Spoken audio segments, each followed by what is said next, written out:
In Focus with Yesenia Taveras returns on October 2nd on Facebook and YouTube on WITN 22. Get ready for new guests, watch and get inspired with your community leaders in one place.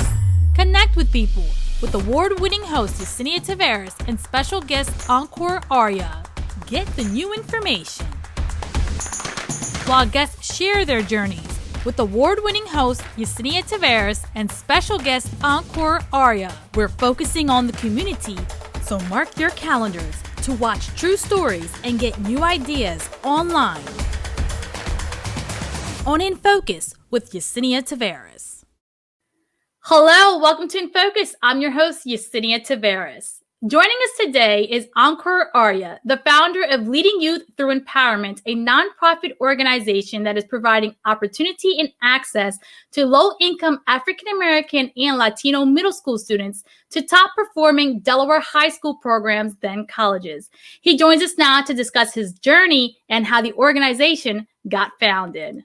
Welcome to the show, Ankur. Hi, thank you so much for having me. Yes, it's a pleasure to have you on the show. This is a great opportunity, not only for yourself, but for all Delawareans to learn more about LYTE.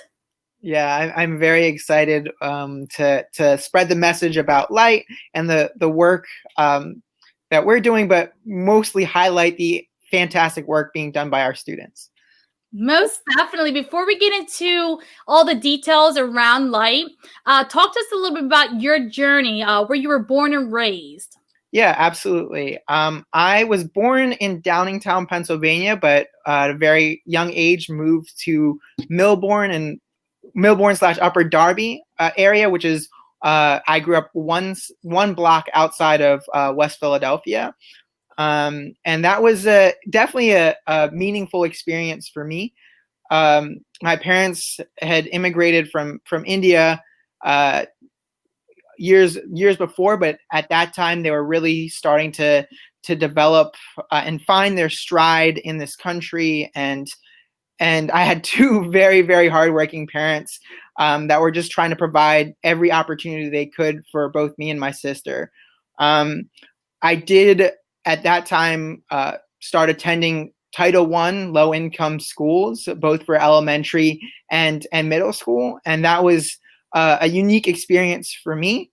I was very lucky enough to have a very supportive family, a very, very involved older sister who was 2 years older. But I also had my grandparents who recently had come from India to be a very large influence on me at the time. But I had attended Title I low-income schools all the way from, early in elementary school all the way through middle school. It was a very unique educational experience for me. And when I was going to high school, I actually had the opportunity to get scholarship and financial aid to a private and independent school. And I really struggled with that transition, right? And it was at that point that I realized that there was a disparity in the education that I was receiving. There was some sort of disparity in the education system. And I knew relatively early on, but that was something that I wanted to get involved in somehow. I didn't necessarily know at that point, but that was really important to me to have that experience, to go from attending Title I low-income schools to attending an independent school, to see what that transition is like academically and socially, and all of the challenges that face and surround it. And I wanted to make sure that whatever I did later on in life had some impact on youth with regards to helping them access high school or college or really develop themselves in that educational arena. So that's a little bit of a background on myself. I think my story was really cool and really unique in the sense that I was able to have that experience of going through those two things. But then I was able to go to college and at Haverford College I knew I wanted to go in the education arena, and I was able to actually do my student teaching at my old middle school, which was a really, really powerful experience for me.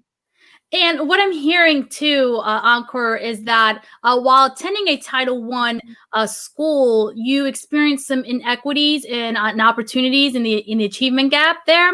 Talk to us about how that kind of adjusted or impacted your life, being exposed to those inequities. Yeah, absolutely. I think it was being exposed to these inequities happened to me a little bit earlier on, but I was also lucky enough to have a lot of home support, right? I was a kid who I always considered myself to have four parents, my mom and dad, but also my grandparents, and even my sister at some point I was lucky enough to have a lot of resources, even coming from that background, and it was much more than what a lot of other kids had around me, and that was but what I saw in my experiences attending those schools was some of the disadvantages that students faced, and that didn't really become clear to me until I made my transition to high school. Was, hey, there is a sense of students who have, and there is a sense of students who don't necessarily have. I thought I was at one point I thought I was the world's greatest student because I was just doing so well in 8th grade. And then I transitioned to high school and I was struggling academically. I was struggling socially. It was a huge transition for me to go through that, so that was a really an eye-opening experience for me. And I know that a lot of kids, like they're facing a lot of different things. Like, for example, if you look at the, you can take something as small as classroom sizes. You're gonna have a difference in terms of that. But resources in schools. But that's not to. And I think principals and educators are doing everything that they can. But I think that is a really, really important thing to highlight. But there are definitely inequities that exist within the educational system that are hard for students to overcome. And that an education, and a great education and quality education, is something that every child deserves.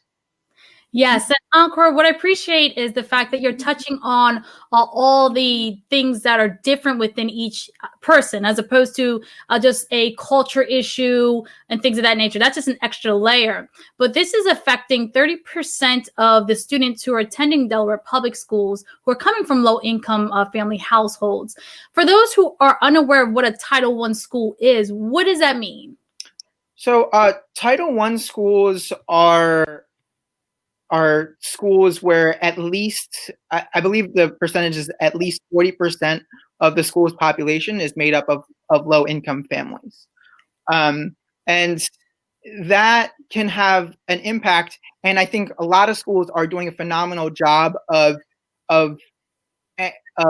ensuring that those students are being served in the best way possible, right? I know you asked, hey, what are some of the challenges that our kids face from coming from these low-income backgrounds?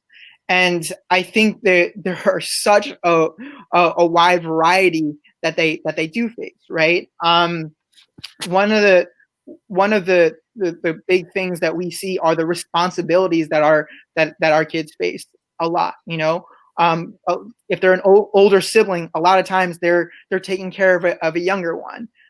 Those are just some of the unique challenges that our students are facing. Yes, and we'll get into that too in regards to how your organization is very unique in the fact that you understand these type of layers in regards to children taking care of their siblings, and you actually open the doors to allowing that student who is part of the Leading Youth Through Empowerment program sibling into your classroom as well. So we'll get into that. But before we do, let's talk a little bit about why you chose the opportunity to become a teacher once you got to college. Yeah, I chose to enter the education world because of my experiences. I saw that how much my middle school had done for me personally, and I saw how much my high school had done for me, right? I think I developed as a person in both places. However, I also understood that I wasn't fully prepared to go to high school. I wasn't fully prepared to go to an honors program. I wasn't fully prepared to do certain things. And that fueled me to make sure that I wanted to be serving students at an age in which minds were malleable and we could really make an impact at that level to make sure that students would have that desire, that drive to learn, but also really wanted to impact that achievement gap, right? Which we've talked about a little bit. And the wonderful thing about your journey, about your story, is that you're a kid attending a Title I school. You went through the experience of learning what inequities were there. And having gone through that experience, you became a teacher. And then one of your jobs right out of college was through Teach America for America is being a teacher at Thomas Edison Charter School. So talk to us about that experience, how you went from college to Teach for America. And then from Teach for America, you got that opportunity to teach at a Title I school right here in Wilmington, Delaware. Talk to us about that transition in your life and what did you experience? Yeah, absolutely. I loved my Teach for America experience, and I am always grateful that I was placed at Thomas Edison Charter School. Primarily, I mean, obviously, there was, we teach because we love working with students, and I think, but there are going to be students everywhere where you go. I think one thing that was amazing for me was the leadership within that school. Principal L has served as a mentor for me long after my time that I've left Thomas Edison. I served as a teacher at Thomas Edison for 5 years, and anything that was for kids, he was for. So when I had this crazy idea of starting this small after school program to provide access to different high schools, he was there. He said, he was a mentor that said, hey, this needs to be about what the kids want. It needs to be about, providing opportunities for kids, but really making sure that their opinions are involved. He opened the door and served as a mentor for me. But my first year of teaching at Thomas Edison, as any first year teacher can tell you, was very difficult. You're learning your craft, you're learning your trade. But my experience at Thomas Edison as a whole was amazing. I was there for 5 years. And my second year, I was able to start this little after school program that wasn't LYTE at the time. It ended up getting that name in year 2. But I just felt like I had support of an amazing teacher team and an amazing leadership as well. Yes, and let's get into that, Ankur, because I love how you talk about your first year and how that's kind of just getting into the trenches and learning about what it is to be a teacher. And then in your second year and so on, you really hone into who you are as a person and how much more you have to offer to not only the students, but our community in this world of education. Talk to us about that next step, because you didn't have to be that teacher who kind of did more than expected beyond your title. You went ahead and started this after school program that is now Leading Youth Through Empowerment. So talk to us about that and the importance of creating such a program. Yeah. So the transition from year 1 to year 2 was amazing for me. for year one, you get your bearings as a teacher. You're starting to learn your craft. Year two, you actually open your eyes to everything that exists, right? You see that the idea of access becomes something real, right? Like year one, you're just like, I just need to get through the day. I need to learn how to teach my class.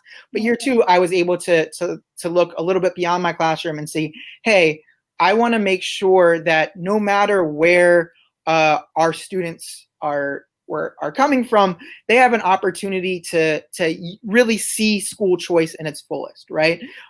They can apply to a variety of different high schools. They can, even if they're thinking about a private high school, or if they're thinking about an independent school, we can academically prepare them. We can start this. I can start this after school program and try and find scholarships, or help them navigate school choice, or help them try to access an amazing program like the IB program at Mount Pleasant, or access some of these really amazing honors programs in district schools that exist in Delaware, which our kids weren't necessarily seeing at first.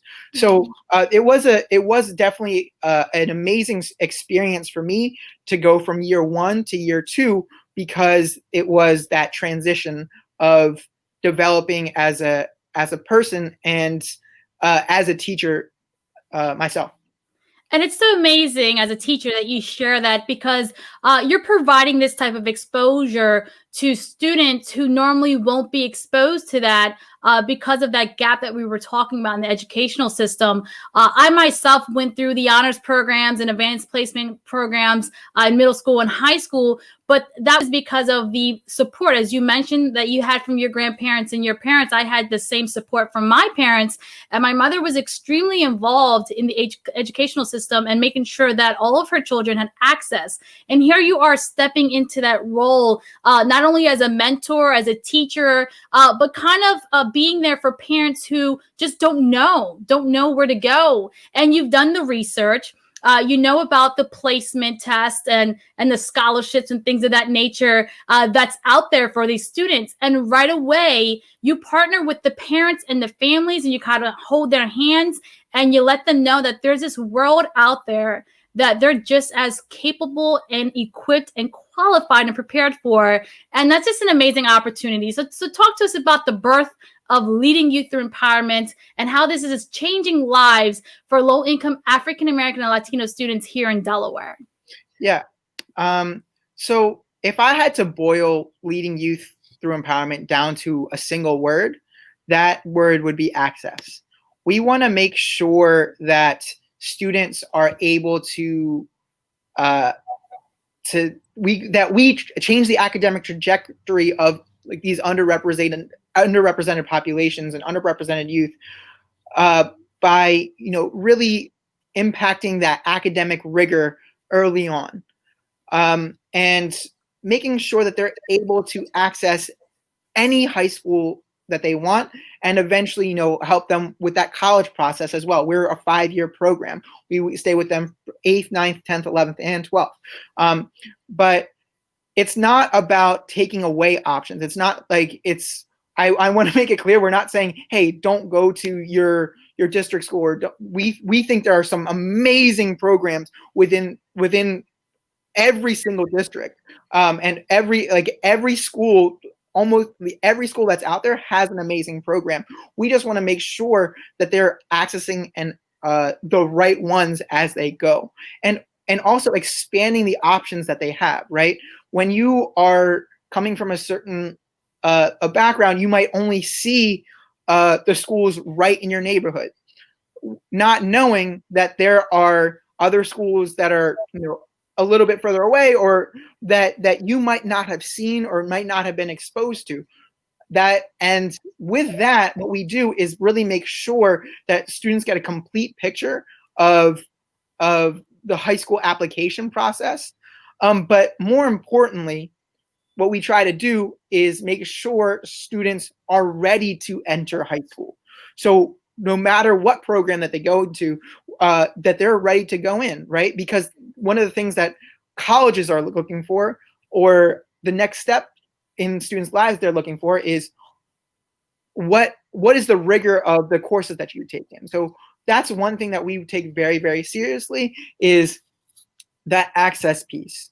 I know one thing that you brought up is our relationship with parents, and how we do a little bit of the guidance with the hand holding and everything. And I think one thing that's really sad is that I think low income parents in particular get a bad rap. Of not being there. I have yet to meet one parent or one guardian that does not believe education is important. Every single one truly to their core believes that education is important. But I think there are so many hurdles that exist for our parents, whether and that could be the amount of hours that they're working, the responsibilities that they have, or just simply not knowing how to navigate a convoluted choice system that exists, or which is a great idea in theory, but if you don't know how to navigate, it can be very, very difficult.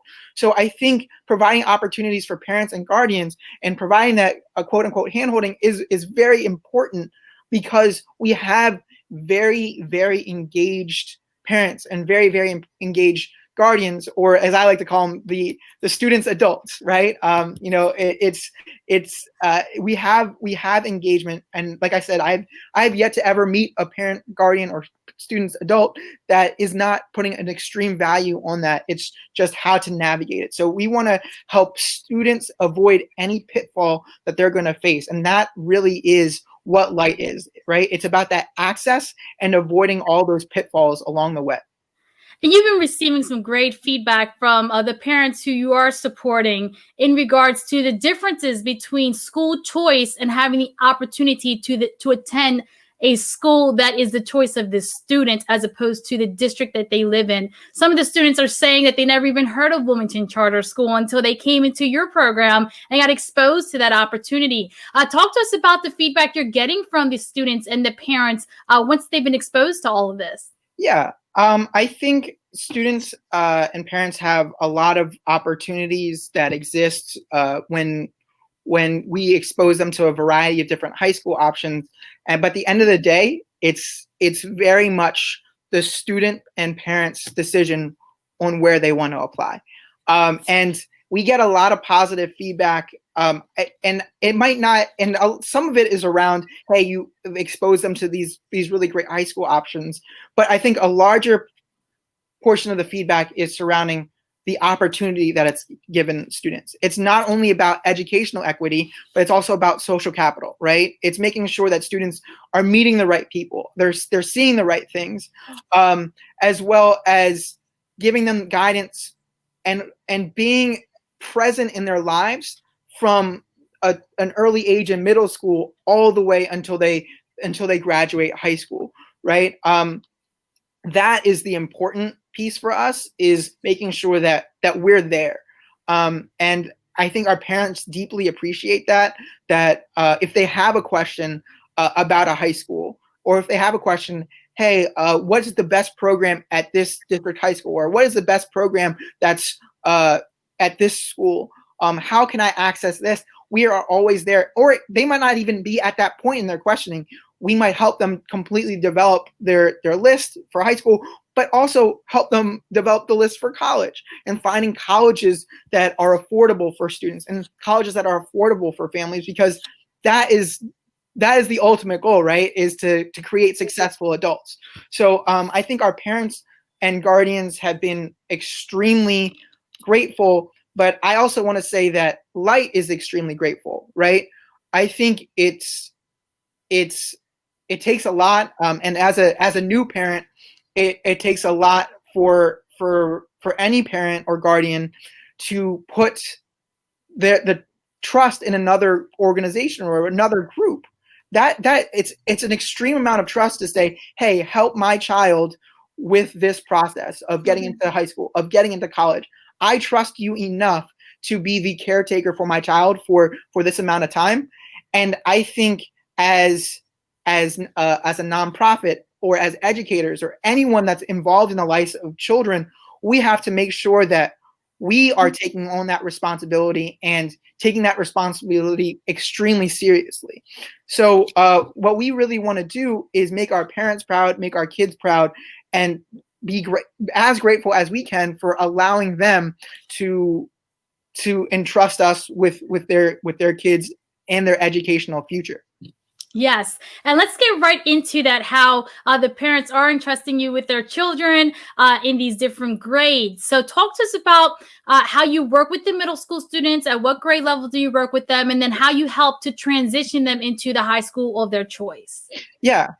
So we start with students the summer before their 8th grade year. That's when students start our program. Oftentimes, we also do, this year in specific, we're doing a little bit more open recruitment throughout the 8th grade year, which we'll get to in a little bit, I hope. But then the real piece there is helping students. Yes, it is definitely about exposing them to a variety of different high school options, but really the mentality behind it is, let's really make sure you as a student are ready for wherever you go, because that is the most important thing, is, are you ready? And not just, I know how to solve this equation, right? I'm a math teacher, so sometimes I teach in terms of math, right? But also, do you have those soft skills? Like, have you built study habits? When you are overwhelmed with work, right? Are you able to handle it? Are you able to approach your teacher and say, I need help with blank? Are you able to be in an environment that's moving quickly? Because our after school program at LYTE, we're moving relatively quickly. We're not a come to LYTE to finish your homework. It is, you have homework after LYTE, like you're doing additional work, and then we're giving you some extra homework on top of that. And it's not because we're cruel, it's because that's what high school is. There is additional work that you have to do, especially when you get to those honors programs, or especially if you go to an independent school, or especially if you are going to a VOTEC and you have to do dual enrollment. Like, these are all things that exist, right? So we want to make sure that our kids know how to access that, how to be involved in that, because that is so important. That's where the hand-holding comes in. And then when we feel like they're ready, we start the process of, hey, here are all the options that exist for you in terms of the high school application field. We think that these few options will be really great for you based around your personality, but at the end of the day, and based on your personality, work ethic, everything that makes you, because we have to know our student. Mm-hmm. But at the end of the day, it also comes down to what we might be wrong. You have to make the decision. So we have our list. The student comes up with their list. We work together to build a list. The parent is involved, and together we work to put in applications to different places and make sure that students feel supported through that whole process and whole procedure. And it's a very, very similar process in college. For college, I do think it's a little bit more student driven when it gets to the college time, because at that point they're 17 or 16, 17, about to be 18. So that's a little bit more student driven, but we still have parents and families involved there as well. And Ankur, what are some of the rewards? You're a math teacher, so we know numbers don't lie. Talk to us a little bit about some of the rewards that you've been able to see with the students from beginning to end, to them graduating to high school to going on to college. Talk to us about your graduation rate, acceptance to colleges. Give us a little bit of the good stuff, the great things that are happening with LYTE Scholars students. Yeah, this is, the reward is what we all work for as educators, right? We're not going into the classroom, or the pay is nice, but the real reward for us is where our students are ending up, right? Mm-hmm. Because what we've seen with LYTE is we've seen every single, like in our first 3 cohorts, every single student who wanted to go to college was able to go. And what we see is essentially, these huge financial aid and scholarship and grant packages for our students. So, our students are going to college, many on close to full rides, which is really impactful. One partnership that's been amazing for us has been our partnership with the national organization Give Something Back, in which in the last few years we've been able to get over 20 students nearly full scholarships to the University of Delaware as early as their freshman year of high school. And the wonderful thing is that what you're speaking to is that you understand as a teacher, as a mentor, and as a leader in this community that each student has their own passion and their own identity and their own walk in this life. And you're giving them that opportunity, just like you did when you were a child, to experience that by giving them exposure to all these kind of programs, mentoring, scholarship programs, opportunities, different schools. And that's really what's going to help them become so well-rounded as they go into their next venture in life. That's just amazing to hear, Ankur. But one thing that I love is that you're working with the minorities, you're working with the Latino population. Talk to us about how you're also helping young Latinas and Latinos going through high school to get to college, because last year was a phenomenal year for us. More Latinos graduated last year from universities than any other year. So that's wonderful to hear statistic-wise. But talk to us about how Leading Youth Through Empowerment has not forgotten about the underserved population. It is Hispanic Heritage Month, and you're working with that population as well. You have someone on staff who's fully bilingual, who's reaching out to the parents, making sure that they too are not being left behind. Talk to us about this. Yeah, one thing I think a few years ago, we looked at the state of Delaware and looked at underserved populations and underserved groups, right? Where are the largest gaps in terms of educational inequities? What you see is the largest the places where you see the achievement gap in education are going to be in African-American communities, low-income communities, Latinx communities, and the indigenous communities that exist, right? Yeah. So what we did is we tried to expand our services to include more Latino and Latina students within our program. I have a high school level Spanish background, 1 year of college. My wife is fluent in Spanish, so early on it was my wife making calls to parents and me, giving her messages to make sure that she's able to talk to students, to talk to parents. But soon after, we were able to, one of our teachers that works with us, who teaches in our after school program, he has Spanish-speaking parents. He's Spanish-speaking as well, and it was really important to him to also involve these parents, these students, and he came in with open arms, willing to call parents to help them navigate that process with regards to when it came to whether it be high school or early, even before high school. Sometimes it's early on as bringing them into LYTE. I think honestly that's one of the largest places because that's where you have to convince parents, right? And that's where you have to make sure that they're feeling supported. So making sure that the materials for the application is in English and Spanish, and making sure that meetings are in English and Spanish, and making sure that anytime that a parent must be involved in that process, that there's someone there through that process. And I think having this teacher, his name is Rafael Rodriguez. He's a phenomenal teacher at Great Oaks Charter School in Wilmington, who's heavily involved in our programming. That was just such an amazing addition for us, because we're able to make sure that we can serve a wider range population and a community, a larger, wide-ranging community, so that we can better ourselves as an organization and make sure that we're helping as many kids as possible.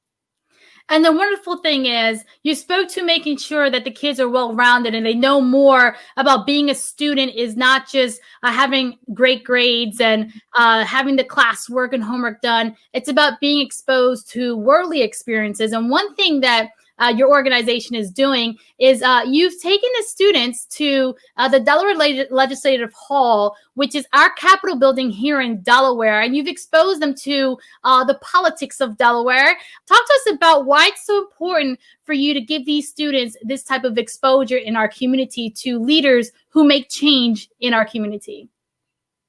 I think the reason why it's so important is, I mean, it comes up early in everything that we do, because the name of our program isn't leading you through education, right? It's leading you through empowerment, right? Yeah. Yes, and empowering a student is holistic. It's not just educating a student in an academic sense. It's, it's a popular phrase. It's not what you know, it's who you know, right?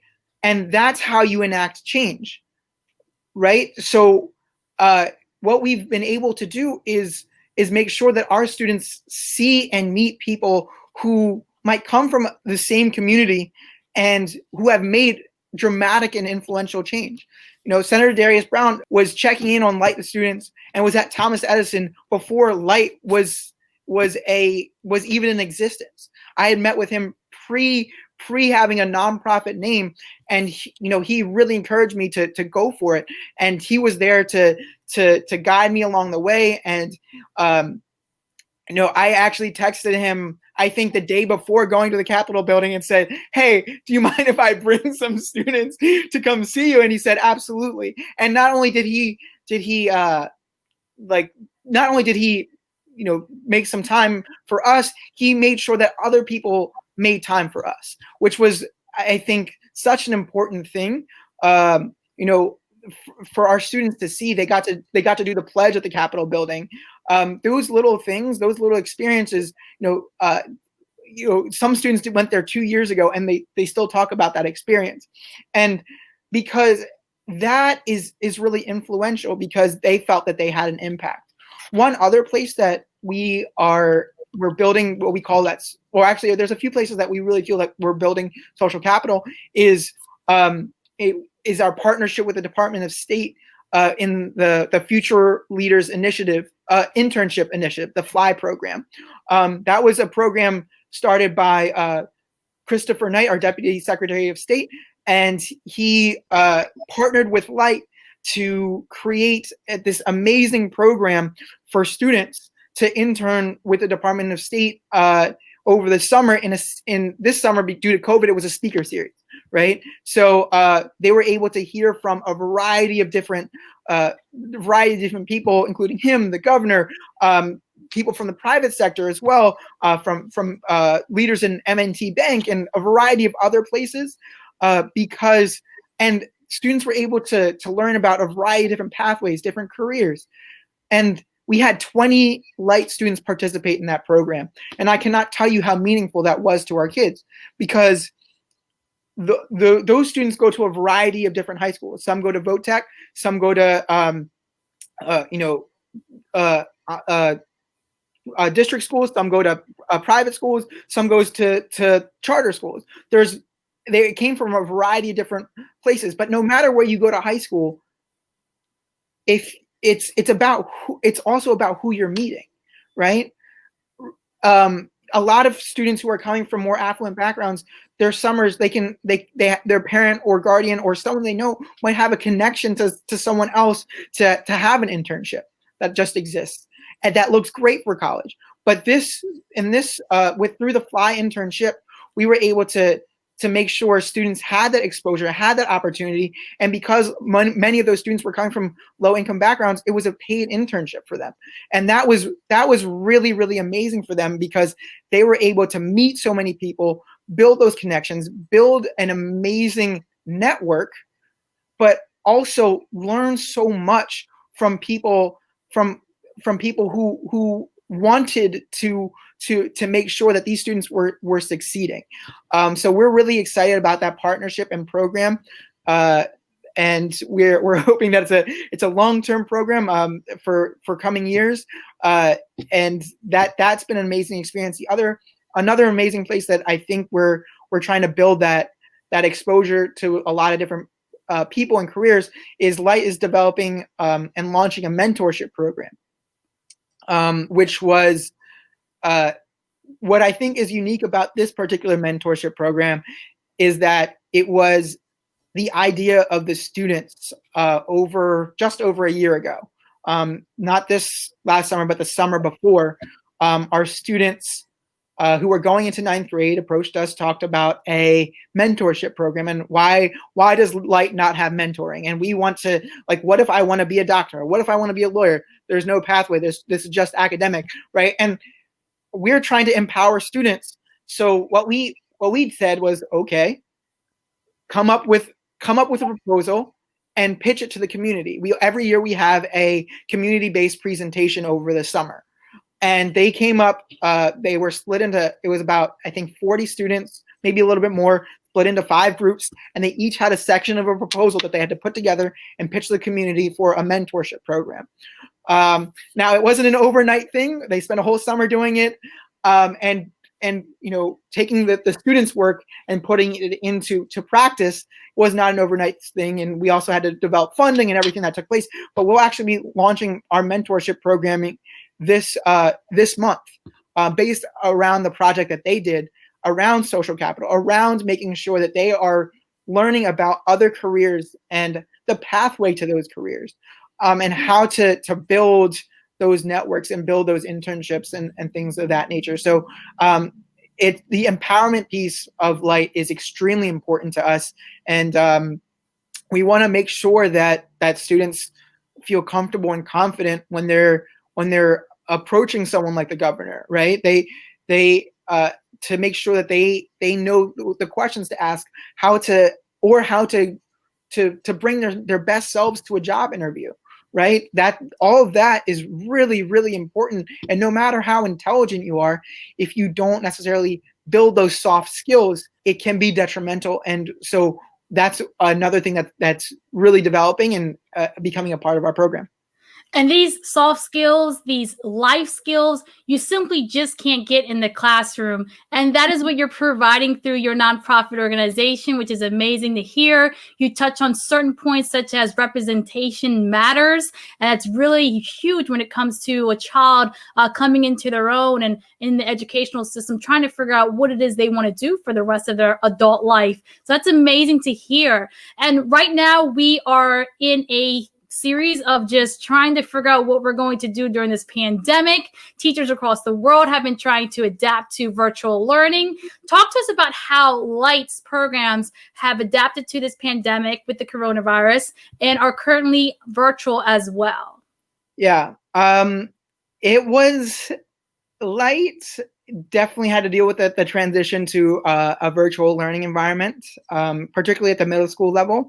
At the high school level, it wasn't as much of a challenge. And the reason being, at the high school level, we actually our advocates were physically doing meetings with students at their schools once a month, but another one of the meetings was a virtual meeting anyway. So it was like one time in person at the school and that's our baseline. That's we have to have our baseline of being in the high school program. It's those 2 meetings, and then we have a lot of add-on services that most of our students take part in. The middle school program was definitely a transition. It was because at that point, when schools went out, it was all of our programming was taking place at Thomas Edison Charter School or PS DuPont. It was at those 2 schools. There was a variety of different schools being bused to mostly to Thomas Edison. But we were making sure we had to deal with that, right? We had to deal with the idea that we might not be able to have these services in person for a little while. And at first, schools were out for 2 weeks. One thing that I think was really powerful that we did is that we did not wait 2 weeks. That same week that schools went out, we said, get on Zoom. We actually had a LYTE Zoom account for high school. Get on Zoom. We're going to have class. And week 1, of our nearly, I think 55 to 60 kids that we have in our 8th grade program, we had like 12, 13 kids show up, right? Because it's not only it's access to computers, it's making sure that internet works. There's a whole lot of different things. It's making sure that you're taking care of your sibling. All of that exists, right?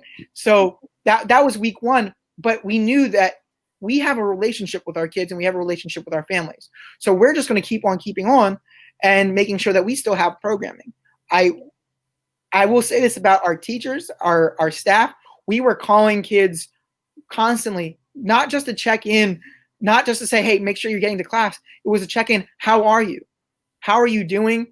Do you need anything? Do you need a computer?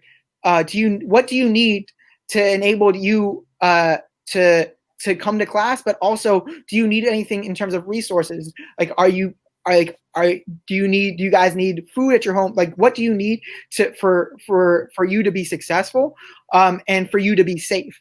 And then, by week 2, week 3, week 4, we were starting to get to our regular attendance numbers.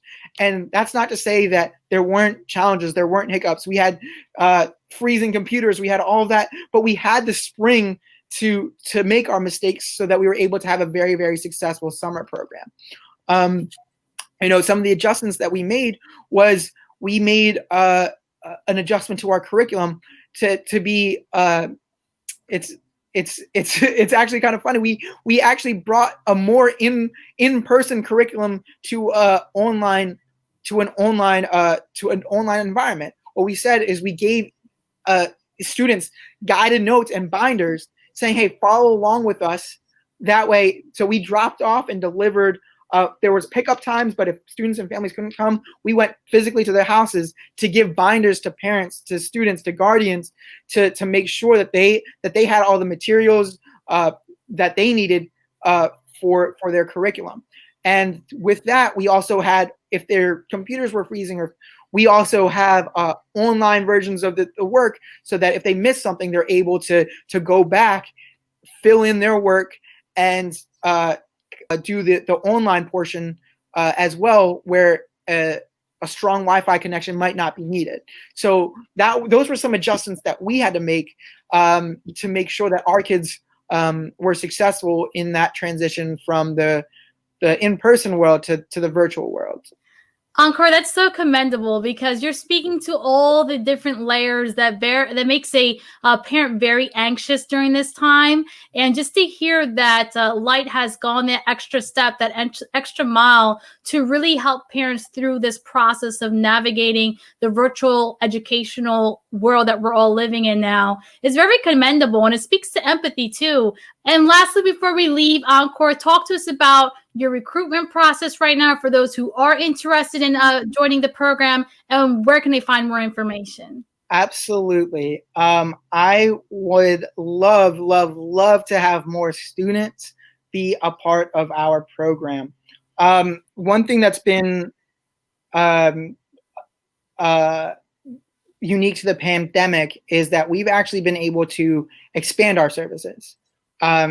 Because before we had the huge roadblock of transportation, right? It was, how can we get all these students to one location at the middle school level? At this point, we have committed to having, even post-COVID, both a in-person campus as well as a virtual campus. So we want to be able to serve the state of Delaware. We have applications for students grades 8 to 12. We have a lot of openings, particularly at that 8th grade level. We're looking for students who are driven, who are motivated. Students must be coming from an underserved background. That is one of our qualifications. That means either low income, African American, Latino, or Indigenous. That they must fit one of those 4 qualifications, because that is the population and community that we're really hoping to serve in our program. And if you can go on our website, LYTE Scholars.org, for our applications. I will drop anything to talk to students, to talk to a parent. I don't care if it's 10, or 15. I don't care if it's 1. if I can impact one student's life, that's really powerful. So please give me a call. We really would like to add students 8th grade, 9th grade, 10th grade, 11th, and 12th. And no matter where you are in Delaware, we're looking to support. Wonderful. Thank you so much for your time today. I truly appreciate you just sharing your passion for what it is that you do, the birth of Leading Youth Through Empowerment, how you're providing access and opportunity to low-income African American Latino students. You're making sure representation matters. You're connecting them with community leaders that are making change in our community. It's just all wonderful, great things to hear, especially during this COVID-19 pandemic. There's positivity, energy going out there into the world through LYTE programs, LYTE Scholars. And this is only the beginning. There's so much more to come, more students to graduate from high school and colleges, universities. Any parting words you want to leave with us before we go? I just wanted to say thank you for this opportunity to promote our program, but most importantly, promote our kids and the amazing work that they're doing. I think LYTE, and particularly me, I get a lot of credit for a lot of the work. However, I think the credit really goes to the students and the families, the parents, the guardians, and the students, because they're the ones putting in the work. I say this at every graduation, almost every meeting that I'm in. I say to the parents and the students, I say, the day that the parents, the guardians, and the students, the day that I'm working harder than your child is the day I'm going to leave LYTE, because it's I really try to make sure that there are high expectations for our kids, while still understanding the circumstances that they're seeing. So I really just, again, want to thank you for highlighting them. But once again, thank our students, thank our families, thank our parents, our guardians, our aunts, our uncles, our abuelos, abuelas, like everybody who's involved, because it really takes a village to raise a child, and we're just a small part of that village. So thank you to everyone, and particularly thank you to you for taking the time to highlight them. Oh, it's my pleasure. That's one thing that we love to do at WITN 22 as a whole. Although we are the City of Wilmington's government TV station, we really take pride in working with the nonprofit organizations in our community that's really helping, particularly the students, the minority students in the communities that we actually reach out to. So this is very important to us as well. And that's why we had you on the show and in focus. So just thank you for taking this time out to really explain what it is that you're doing. We appreciate it. Thank you so much. Our pleasure. You're welcome. Thank you so much for watching this episode of In Focus. It's been a true honor to sit here and listen to Ankur's story, how passionate he is with the students that he's serving in our community. There's more to come with LYTE programs. Make sure you stay in tune. Make sure you get involved. Reach out if you have a child that is interested in being in one of those programs. I've been your host, Yesenia Taveras. I'll see you next time.